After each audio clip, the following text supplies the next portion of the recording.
Imagine you're trapped inside a burning house. Okay, not a great start. Right. So the smoke is thickening, the temperature is just rising, and the most logical, evolutionary response is to run out the front door as fast as humanly possible. Yeah, obviously, get out. But instead of running, you pull up a chair right in the middle of this blazing living room. You pull out a wrench, and you start methodically trying to fix a leaky pipe under the sink. Wow. Yeah, you pour literally all your energy into this one broken pipe while the roof is, physically caving in around you. I mean, medically speaking, it's a profound failure of triage. Exactly. The brain just, it cannot process the massive catastrophic failure of the house burning down, so it fixates on a micro problem, something that feels solvable. Right. It's a defense mechanism, plain and simple. And that bizarre, completely counterintuitive psychological state is, well, it's exactly where we are starting today. Welcome to our deep dive. I'm very excited for this one. Same here. Today, we are immersing ourselves in the world of Fern River to dissect Jillian Meadows' romance novel, No Place Like You. Which is the second book in her Oaks sister series, for those keeping track. Right, book 2.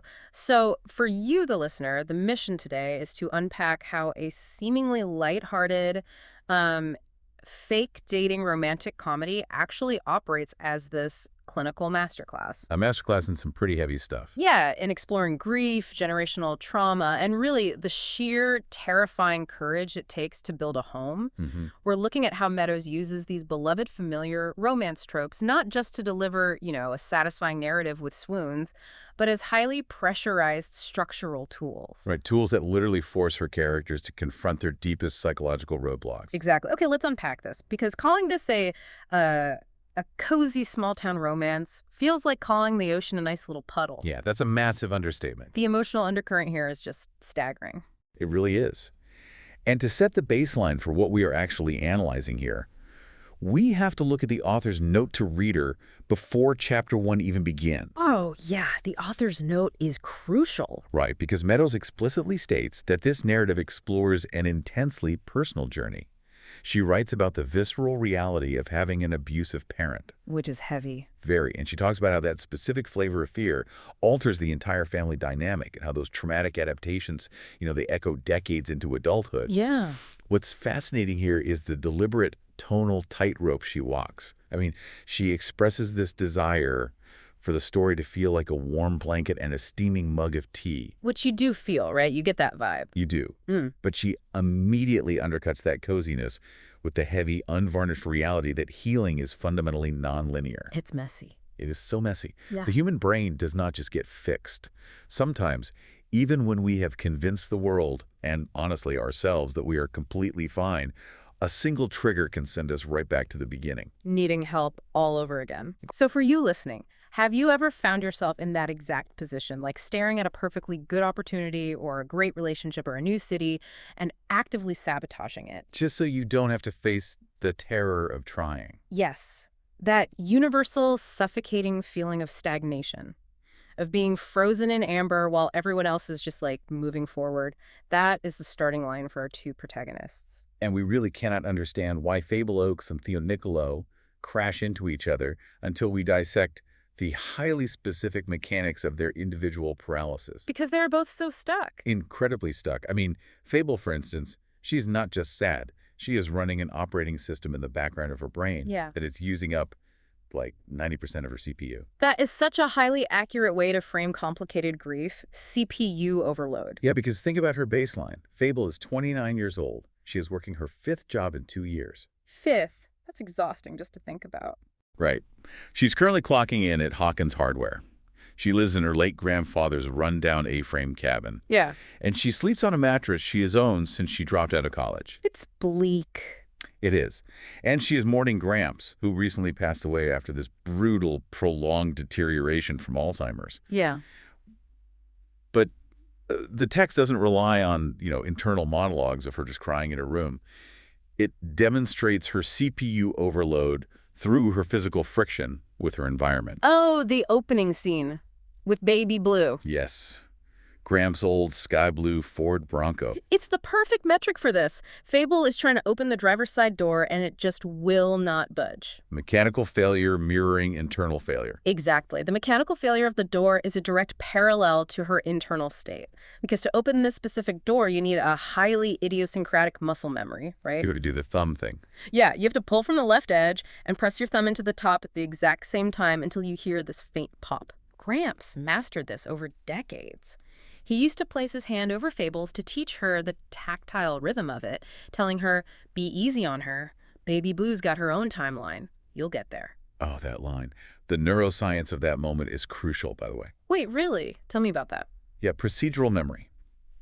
It's the part of the brain that remembers how to ride a bike or, open a tricky car door. Okay.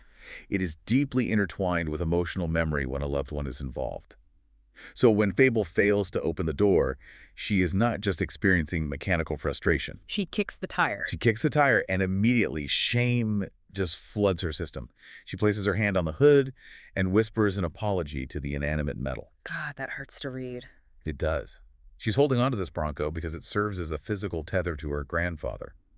When she can't execute the muscle memory he taught her, it feels like the tether is snapping. Like she's actively failing to keep him alive in the physical world. Precise. And I want to look at how the external world punishes that kind of stagnation, because the sources provide a brutal foil to Fable's grief. Oh, Philip. Ugh, Philip. So she is walking through downtown Fern River, completely exhausted. She's wearing this hardware store shirt, covered in dust, bitten off nails, calloused hands from cleaning horse stalls. Just feeling completely unglamorous. Totally. And her best friend, Mia, texts her a photo of her ex-boyfriend, Philip.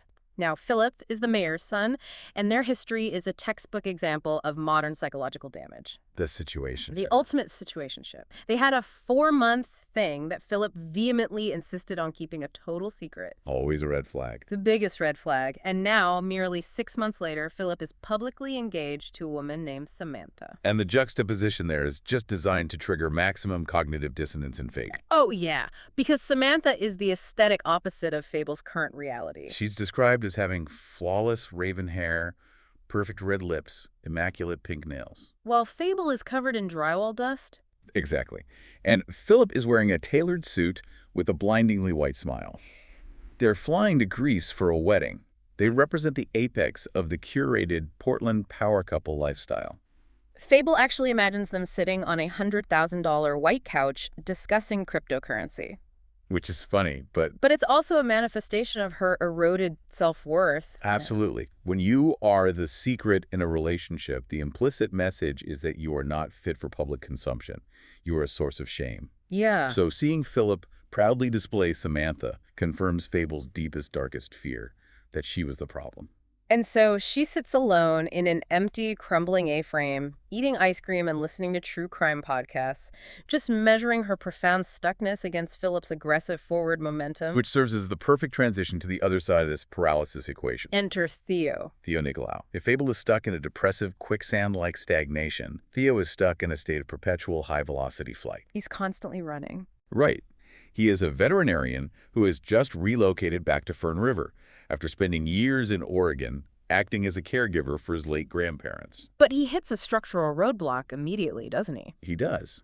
He wants to purchase the local vet clinic from Arthur, the retiring owner. I love Arthur. Arthur is fantastic. He's this stubborn older man who drives a car with a DR Dog vanity plate. Dr. Dog. Dr. Dog, exactly. And he selectively ignores conversations by turning off his hearing aids.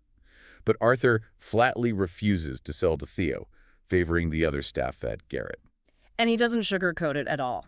He looks at Theo and says, you left this practice high and dry once. Who's to say you aren't going to do it again? Right, because Arthur sees a transient. He sees a man incapable of putting down roots. But Arthur is diagnosing the symptom without understanding the disease, right? Exactly. We have to look at the etiology of Theo's flight response. Mm-hmm. Fern River is the site of his most idyllic childhood memories, but it's simultaneously the epicenter of his trauma. Because of his father. Right. It's the geographic location where his father's uncontrolled, violent rage terrorized their family. And trauma is viral. It replicates. It bleeds onto everything. It does. As a teenager, Theo absorbed that aggression. He acted out, getting into fights, pushing everyone away. Which culminated in that massive public failure 14 years ago at the town parade. Right. Theo got into a violent brawl, abandoned Fable in the terrifying chaos of the crowd, and effectively destroyed their lifelong friendship. And then he fled town shortly after. Okay, I am going to push back on Theo's entire strategy here. Oh. Yeah, from a psychological standpoint, does moving back to the exact physical coordinates of your childhood trauma actually force a healthy reckoning? Or is this just masochism? That's a really fair question. Right, because it seems incredibly self-destructive to voluntarily walk back into the fishbowl of a small town that remembers you at your absolute worst. Yeah. Is he trying to heal, or is he unconsciously setting himself up to fail so he can justify running away again? That is the core paradox of the trauma survivor. In psychoanalytic theory, there's a concept called repetition compulsion. Okay, what's that? It's when the unconscious mind orchestrates scenarios that mimic the original trauma, theoretically to master it this time around, but often it just re-traumatizes the individual. Wow. Yeah. For Theo, staying in Oregon felt physically safe, but his emotional life was completely flatlined.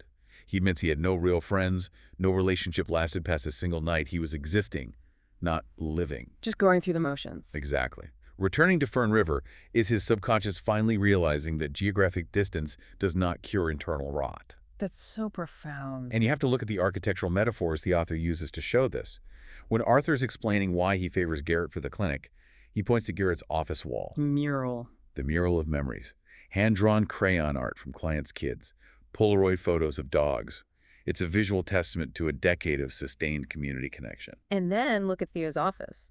The walls are stark, sterile, blank white. The blank white walls. It is a physical manifestation of an emotional void. Precisely. Those blank walls are Theo's defense mechanism made manifest. He refuses to decorate, he refuses to establish a footprint because he is fundamentally terrified of his own genetic inheritance. He looks in the mirror and literally sees his abusive father's facial structure. Yeah, he operates under the assumption that he is a ticking time bomb.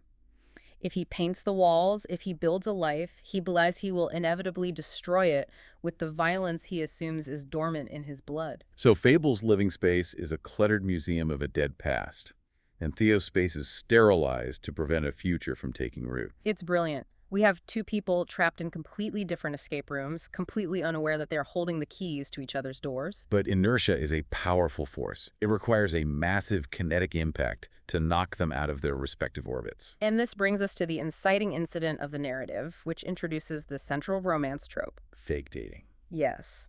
I have to say, the setup for this is so steeped in small-town claustrophobia. It really is. The collision occurs at the local bar, The Branch, on a highly specific, chaotic night. Coconut chicken tenders night. Of course. The environment is loud, physically cramped, and socially volatile. Fable is navigating through the crowd when she comes face to face with the ultimate manifestation of her insecurities. Philip, surrounded by his sycophantic friends, whom Fable mentally categorizes as the Chad, Brad, Ben archetype. which is so relatable. Every town has a Chad, Brad, and Ben. Absolutely. So Fable tries to make herself small, trying to squeeze past them. Philip locks eyes with her and then actively, deliberately pretends she does not exist. Ugh, the cruelty of that. Being looked right through by someone who recently shared your bed, it's staggering. It really is. But the physical space is too tight. One of Philip's bros shoves him, and Philip stumbles backward, crashing directly into Fable. And she's thrown off balance, bracing to hit this sticky linoleum floor and inevitably get drenched in Philip's spilled beer. It's the physical realization of her emotional state, right? Being knocked down by Philip's carelessness. But the narrative intercepts the fall. An arm wraps around Fable's waist and arrests her momentum. Philip is the one who hits the floor, landing in a puddle of his own spilled drink. Karma. Immediate karma. And Fable is pulled flush against someone else. But before she even opens her eyes to identify her savior, the text utilizes a profound sensory detail. She smells him. She smells him, a distinct scent of the woods on a hot summer afternoon. Instantly, her amygdala fires, bypassing logic entirely. And dropping her straight into an intensely vivid childhood memory of picking thimbleberries and swimming in the pond at her family's farm. I love how Meadows uses the olfactory system here. Smell is the only sense that bypasses the thalamus and wires directly into the brain's memory centers. So before her conscious mind can throw up its defenses, her subconscious has already identified him as safety. Exactly. It's Theo Nikolaou, She looks up, and he is wearing a dark gray, backward baseball cap and a blue plaid flannel. The lumberjack aesthetic. Oh, yeah. And he flashes this arrogant, lopsided, dimpled smile that Fable finds viscerally irritating, but undeniably magnetic. It's the exact smile he used when he defeated her by a single vote for high school class president. The latent tension is just instantaneous. Theo hauls Philip up by the collar and aggressively warns him to watch where he is going. He flashes this protective instinct that deeply unsettles Fable. So the transition from this charged encounter to the actual fake dating ruse is facilitated by this classic, almost Shakespearean misunderstanding. Driven by the small-town rumor mill, naturally. Naturally. Theo is in Arthur's office at the vet clinic. He's caught staring at an old, faded photograph of himself and Fable from their childhood. And he has this look of unguarded longing on his face. Right, and Arthur, who is desperate for Theo to show some sign of permanence, connects the dots entirely incorrectly. He assumes Theo and Fable are engaged in a secret romance. And crucially, Arthur is ecstatic. Fable Oaks is essentially Fern River royalty.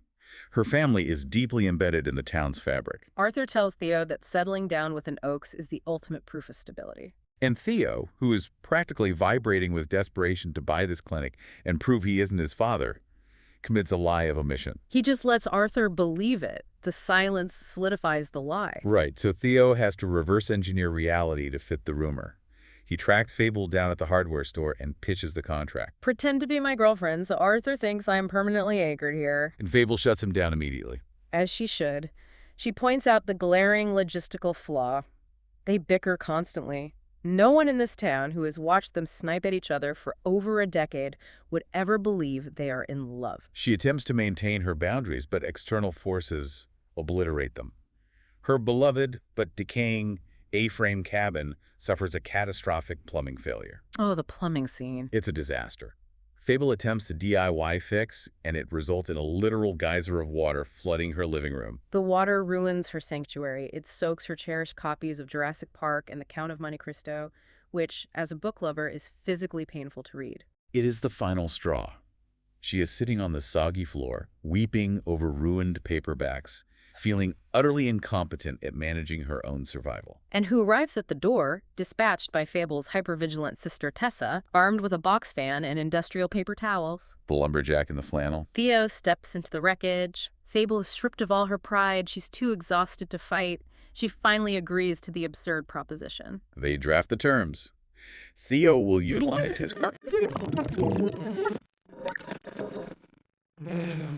back as his social anchor, parading around town with him to convince Arthur. Okay, here's where it gets really interesting.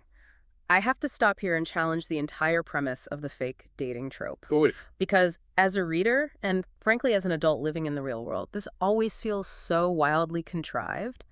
Why would two intelligent people ever agree to legally bind themselves to a theatrical performance instead of just, I don't know, communicating? Right, just talking to each other. Yeah. What is the actual psychological function of this? Well, it feels contrived if you view it purely as a logical business transaction.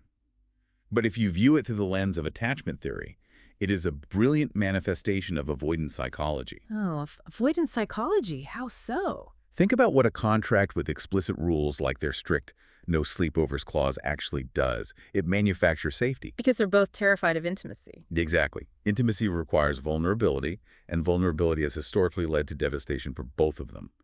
Fake dating is essentially an emotional prophylactic. An emotional prophylactic? Wow. It allows them to engage in the actions of intimacy, holding hands, spending hours together, relying on each other. But all the while, they're whispering to their subconscious, don't panic, this isn't real.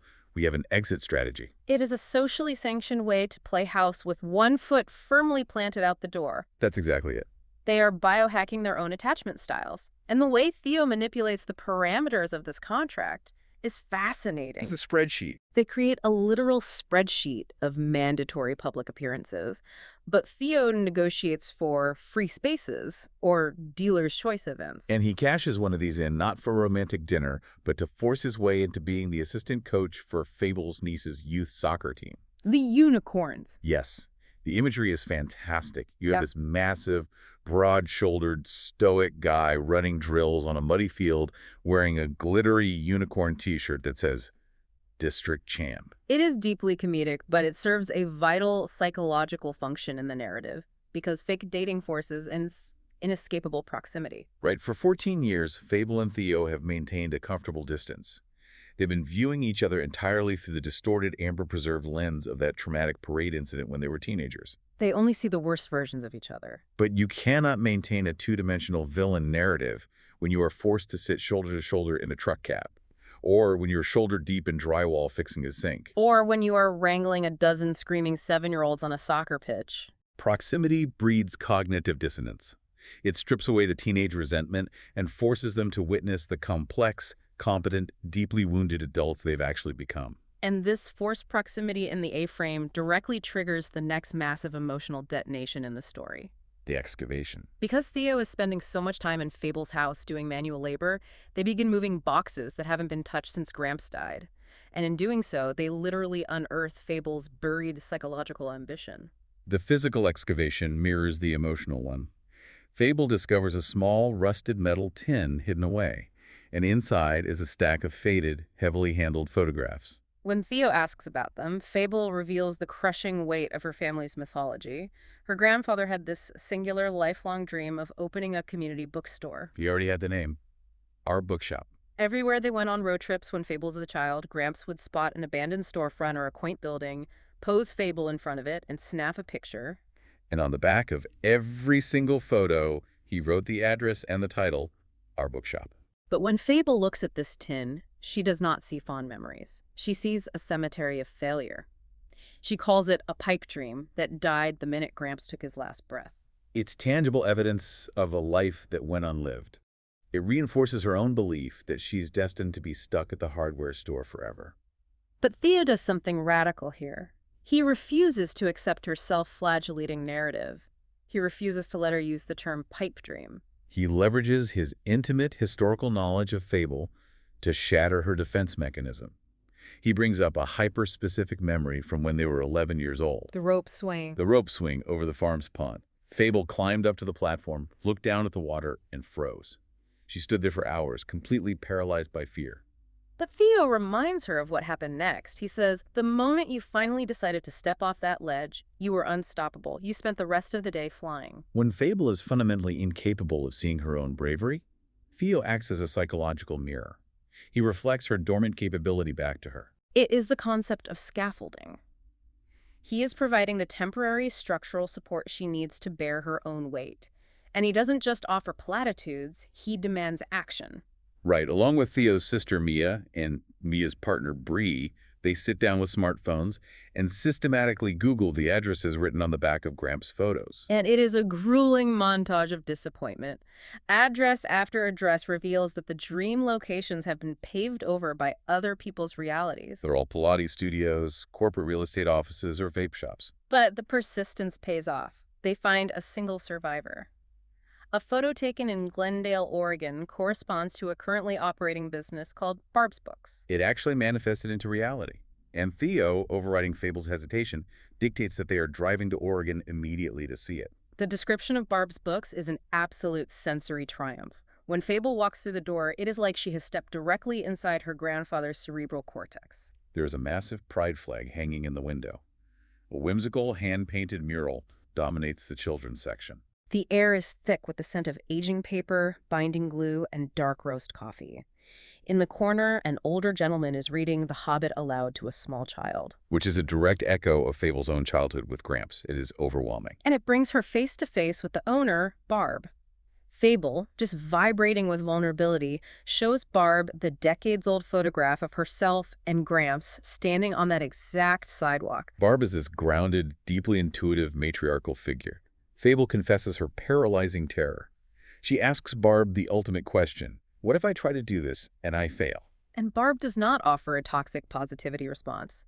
She gives Fable a bone-deep hug and delivers the thesis statement of the book's approach to risk. She says, things could go belly up at any moment. The roof could cave in. But the important thing is, did I have fun while I did it? Was my heart happy? And if the answer is yes, then I have no regrets. Was my heart happy?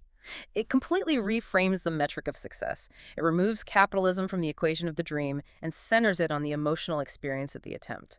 But the real gut punch, the structural twist that forces Fable's hand, happens when they get back to Fern River. Oh, this part. They are looking through the last few photos in the tin, Bree flips one over, reads the back, and physically recoils. Because the address isn't in some far-flung Oregon town, the back of the photo says Fern River, Washington. Fable looks at the image, and the oxygen gets sucked out of the room. She recognizes the brickwork instantly. It is a vacant rental space located literally 2 doors down from Hawkins Hardware, sandwiched right between the Wildwood Bakery and the local thrift shop. She has walked past her grandfather's dream every single day on her way to a job she hates. The geographical distance was an illusion. The barrier was entirely psychological. Completely. So this raises a massive, uncomfortable question for you, the listener. When we look at Fable's absolute devastation over this unlived dream, what is she actually grieving? That's the real issue. Is she mourning the physical loss of her grandfather? Or is she mourning the projected future she thought they were entitled to? Are we sad that the person is gone, or are we enraged that the universe canceled the itinerary we had planned for our lives? That is the crux of complicated grief. If we connect this to the bigger picture, the bookshop is not just a commercial venture, it is a psychological threshold. Right. As long as the bookshop remained an impossible fantasy, a pipe dream on the back of a photo, it was safe. Fable could exist in a state of melancholic longing without ever risking failure. But the moment the physical space becomes available, the fantasy demands to be made real. And that is terrifying. Because if Fable signs a lease, opens the doors, and goes bankrupt, it will feel like she is killing Gramps all over again. The unlived dream is pristine. The lived reality is messy, dangerous, and vulnerable to destruction. The pressure on Fable is immense. She's standing on the precipice of this terrifying professional leap. And precisely at this moment, the emotional scaffolding of the fake relationship begins to buckle under the weight of real intimacy. We reach the tipping point. The rigid rules they established are dissolving, and when the rules fail, the raw, unmitigated terror of connection rushes in. The erosion of their boundaries is choreographed beautifully. We see the initial cracks at the branch. Ethan, the bar owner, has this solemn tradition. He plays Billy Joel's Just the Way You Are in memory of his late wife, and the entire bar clears the floor to dance. Fable has had a few drinks. She's swaying with Theo, her inhibitions lowered, and she starts dramatically quoting the 2005 Pride and Prejudice film adaptation. Yelling over the music, "I'm a burden to my parents and I am frightened." Which is played for laughs, but is a devastatingly accurate summary of her internal monologue. Exactly. The humor masks the panic. This leads to a highly charged moment back at the A-frame. Fable stumbles, Theo catches her, and the physical proximity almost culminates in a kiss. But Theo, accessing his ironclad control, forcefully pulls away. Fable is mortified. Her rejection sensitivity spikes, and she assumes he finds her repulsive. But the truth comes out later in the most unromantic setting imaginable. A sterile, hyper-modern, gray-toned open house. They are touring with a relentlessly peppy realtor named Kathy. Yes, they hide in a walk-in closet to escape Kathy. And in the claustrophobia of that dark closet, Theo shatters the illusion. He confesses that he didn't pull away at the cabin because he didn't want her. He pulled away because his desire for her was so overwhelming that he was terrified of taking advantage of her while she was intoxicated. He drops the armor, and right there, among the custom shelving, they share a real, breathless, reality-altering kiss. It is the death knell for the contract. From that moment, the no sleepovers rule is obliterated. During the road trip to Oregon, they share a single hotel room bed, and the physical boundary entirely collapses. They attempt to recategorize it as a friends with benefits arrangement. It's a desperate attempt to maintain a semantic firewall against love. But it is useless. They are making breakfast together, untangling each other's childhood traumas, sleeping wrapped in each other's arms. The emotional volume is deafening. And because the connection is now authentic, it is incredibly fragile. They have stripped off their armor, leaving their softest underbellies exposed. This sets the stage for the climax, which hits with the destructive force of a hurricane. It really does. Fable finally garners the courage to act. She has spent days sitting on a public bench, just staring at the empty rental space between the bakery and the thrift shop, trying to regulate her nervous system enough to make a phone call. She finally dials Callum Properties to inquire about the lease. And the universe delivers a brutal slap to the face. The leasing agent cheerfully informs her that she is too late. The space was rented hours ago. To a franchise. A chain establishment called a Smoothie Bro. The absolute indignity of it, the sacred space of our bookshop, the culmination of her grandfather's life, being paved over for protein powder and neon signs. Fable's psychological infrastructure completely collapses. Theo tries to intervene with logic. He tries to comfort her, pointing out that this is merely a logistical setback, that there are other buildings in Fern River. But Fable's amygdala has completely hijacked her prefrontal cortex. Logic is inaccessible. She spirals into a vortex of self-fulfilling prophecy, screaming that the universe is sending her a definitive sign that she is an imposter. She labels herself a gold medal quitter and declares the dream dead. Theo, terrified of watching her recede back into her depressive paralysis, pushes back aggressively.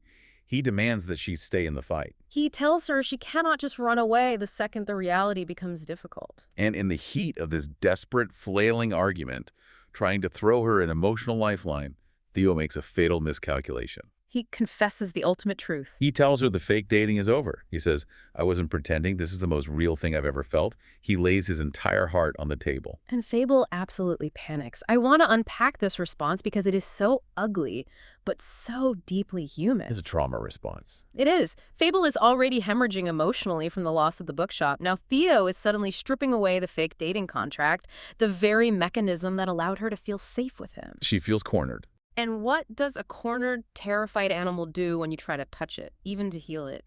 It bites. It aims for the jugular. In a moment of sheer blind panic and cruel retaliation, Fable weaponizes her intimate knowledge of his psyche. She looks at Theo, who has just offered her his entire soul, and she sneers, "So what? You're just gonna run away from me? Yep, just like you did 14 years ago." It is a devastating surgical strike. She takes the parade incident, the worst moment of his life, and bludgeons him with it. To understand the catastrophic weight of that insult, we have to look at Theo's deepest, most guarded fear. Earlier in the text, we learn that years after his abusive father was incarcerated, Theo received a letter in the mail.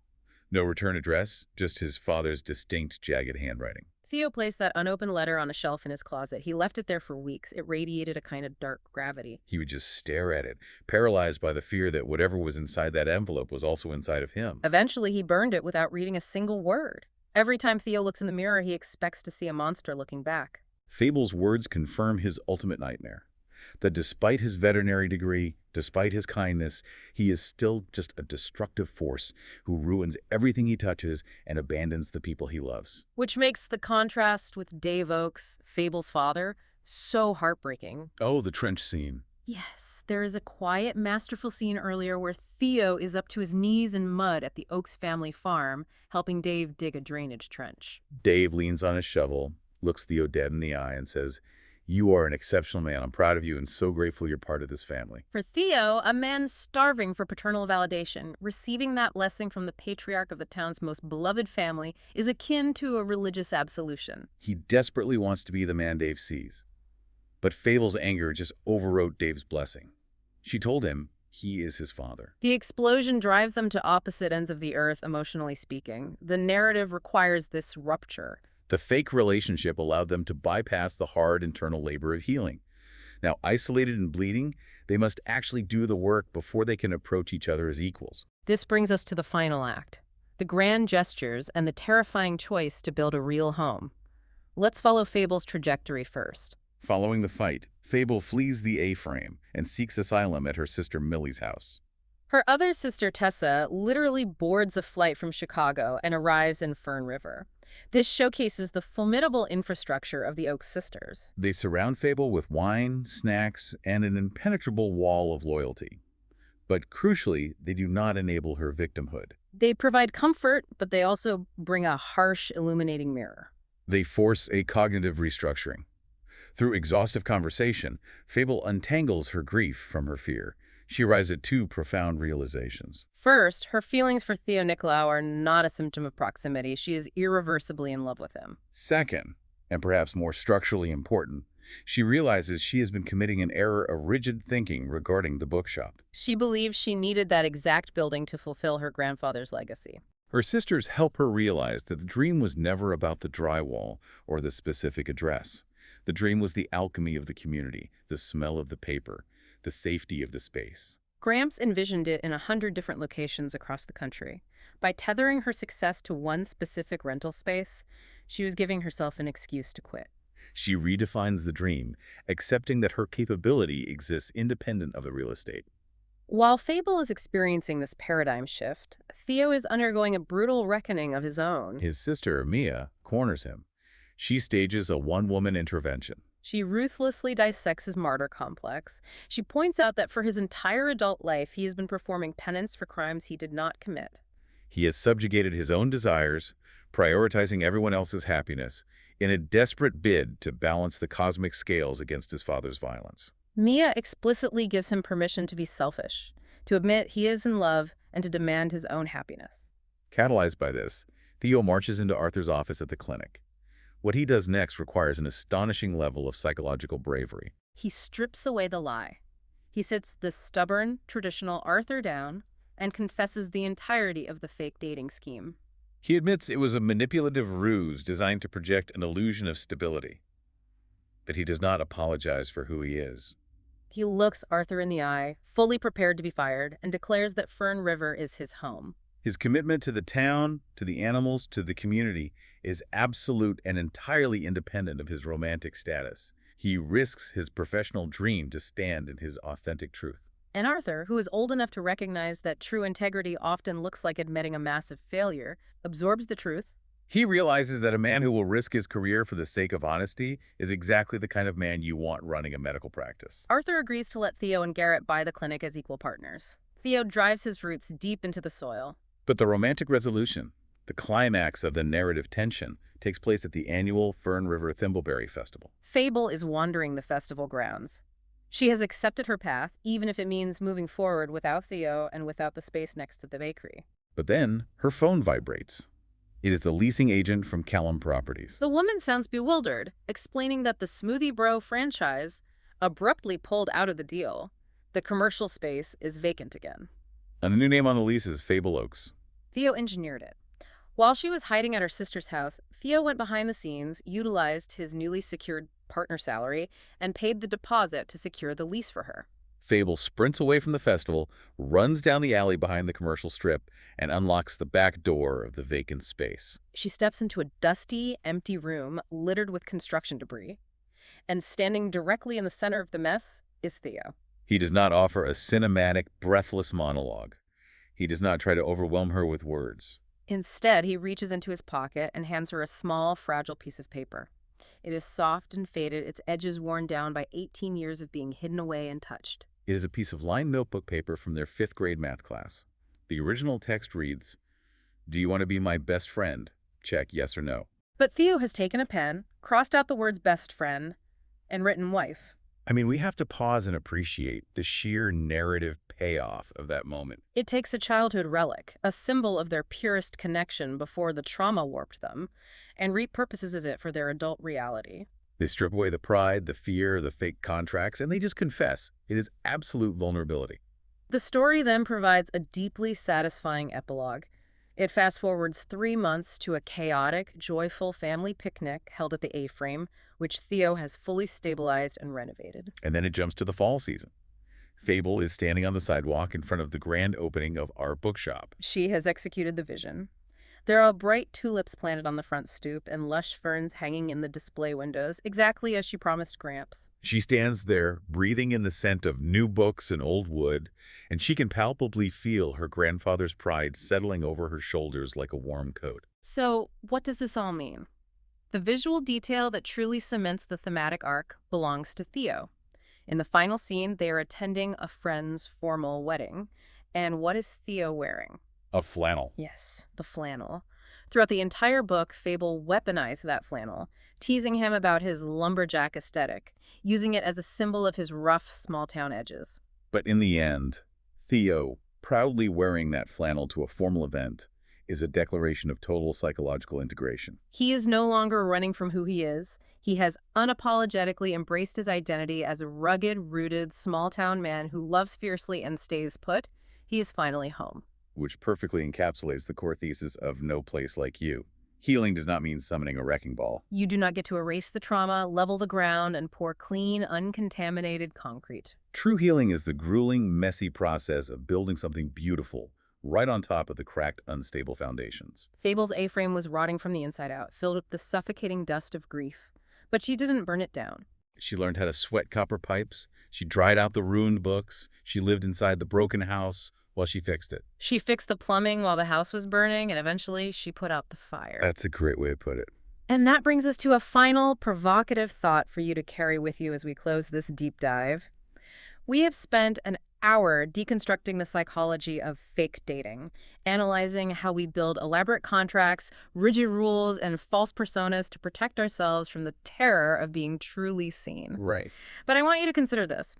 What if the fake versions of ourselves that we present to the world, the versions that insist they do not care, the versions that hide behind sarcasm, the versions that build massive walls to protect our fragile hearts, what if those versions are actually just our most authentic, desperate desires trying to find a safe space to breathe? Wow.